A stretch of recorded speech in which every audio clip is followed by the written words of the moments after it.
बुद्ध का जन्म शाक्यवंश के राजा शुद्धोधन की रानी महामाया के गर्भ से लुम्बिनी में वैशाख पूर्णिमा के दिन हुआ था। शाक्य गणराज्य की राजधानी कपिलवस्तु थी। सिद्धार्थ के पिता शाक्यों के राजा शुद्धोधन थे। बुद्ध को शाक्य मुनि भी कहते हैं। सिद्धार्थ की मां मायादेवी उनके जन्म के कुछ देर बाद मर गई थी।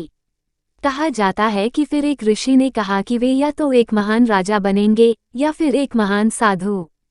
ज्ञान प्राप्ति के समय उनकी अवस्था 35 वर्ष थी। ज्ञान प्राप्ति के बाद तापासु तथा काल्लेक नामक 2 शूद्र उनके पास आए। महात्मा बुद्ध ने उन्हें ज्ञान दिया और बौद्ध धर्म का प्रथम अनुयायी बनाया। 80 वर्ष की आयु में मृत्यु। गौतम बुद्ध की मृत्यु 483 में पूर्व कुशीनारा में हुई थी। उस समय उनकी उम्र 80 वर्ष थी।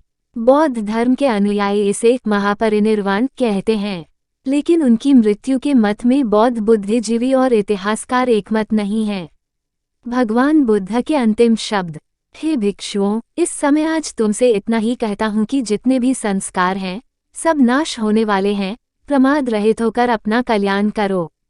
ये 483 की घटना है। वे 80 वर्ष के थे।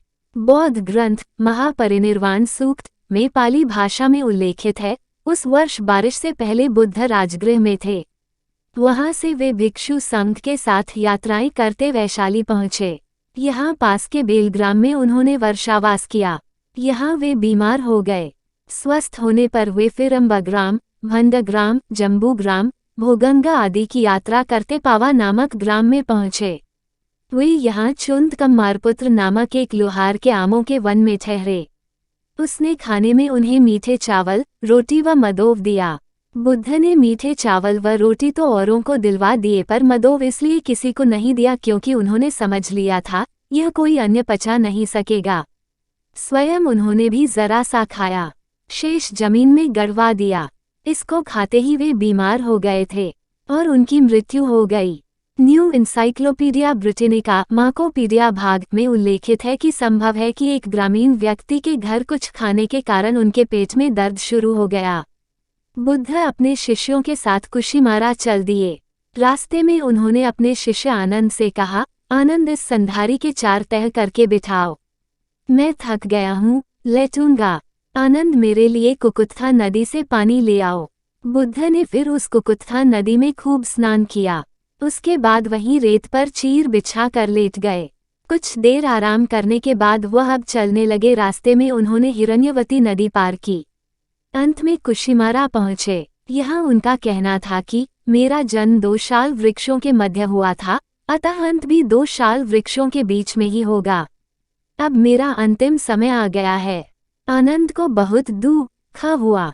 वे रोने लगे। बुद्ध को पता लगा तो उन्होंने उन्हें बुलवाया और कहा, मैंने तुमसे पहले ही कहा था कि जो चीज उत्पन्न हुई है वह मरती है।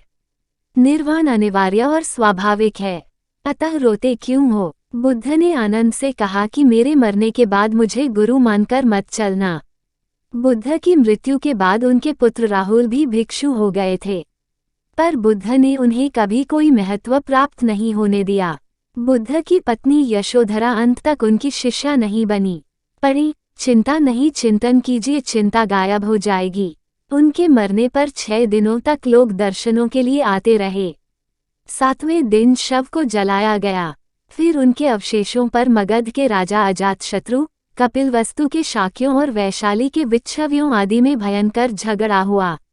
जब झगड़ा शांत नहीं हुआ तो द्रोण नामक ब्राह्मण ने समझौता कराया कि अवशेष 8 भागों में बांट लिए जाएं।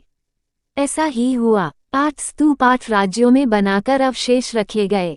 बताया जाता है कि बाद में अशोक ने उन्हें निकलवाकर 84,000 स्तूपों में बांट दिया था। अगर यह वीडियो आपको अच्छा लगे तो लाइक, शेयर, कमेंट, सब्सक्राइब जरूर करें।